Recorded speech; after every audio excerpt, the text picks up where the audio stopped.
2 months ago, I asked a question. Would you trade your mental health for a place to live?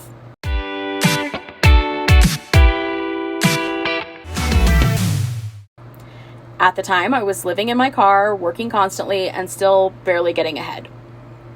So when I had the chance to come to Utah for a place to park, access to water, and a shower regularly, I took it.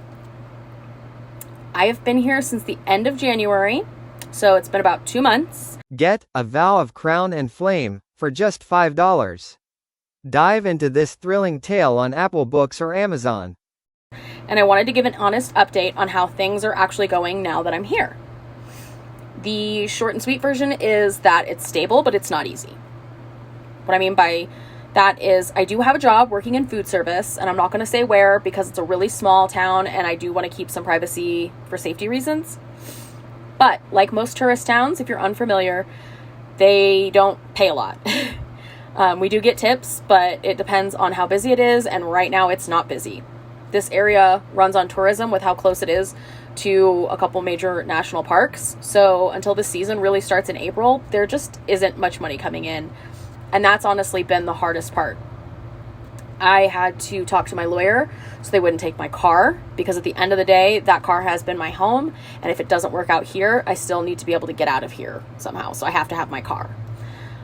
Before I moved here, I was saving for a truck so I could tow my camper, but that money ended up going towards getting me here.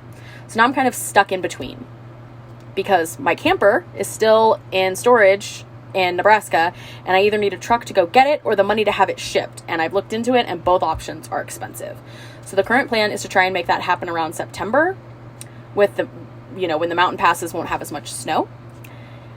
But that means saving for a truck, for gas, and the whole trip. And here's the part that I really didn't expect about being here. I was really worried that coming here would mess with my mental health, especially being around family again. But it hasn't been like that. My mom is still my mom.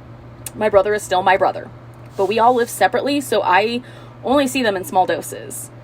Like every couple of days maybe, and that space seems to be making a huge difference. The person I probably see the most is actually my sister-in-law. We work together, we're close in age, and she's a lot more social than I am. She's made friends since being here. So she tends to pull me out of my bubble a little bit, and that's probably a good thing, because if I'm left to my own devices, I will choose solitude almost every time. But I don't really feel alone while I'm here. I obviously have Willow, and she loves it here. Willow has been with me through everything, and now that the snow is melting and the weather is getting better, we're finally able to get back outside on a regular basis, which means more hikes, more exploring, and she loves that. And that part of this life is exactly what I was looking for. I needed a balance between working so much and going outside. So if I go back to that original question, would I trade my mental health for a place to live? I thought that's what I was doing. But the reality is I didn't lose my mental health by coming here. If anything, I actually gained a little bit of stability without losing myself in the process. I did not realize the place that I was at was so toxic. I'm still trying to figure out how to make the lifestyle sustainable.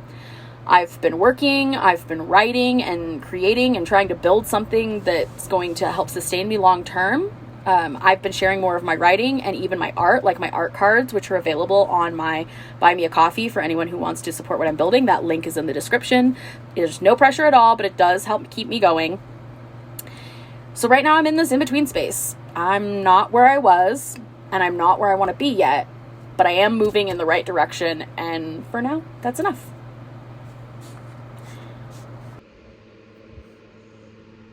Snuggle buggin', snuggle huggin', snuggly snuggle.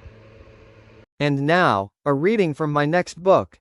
The landscape began to shift on the 4th day. The pines of Dracone thinned, giving way to broader valleys where mist clung to the ground like breath. Rivers grew wider and slower, their banks lined with ancient willows and ferns. The air turned softer, scented with damp earth and blooming wildflowers.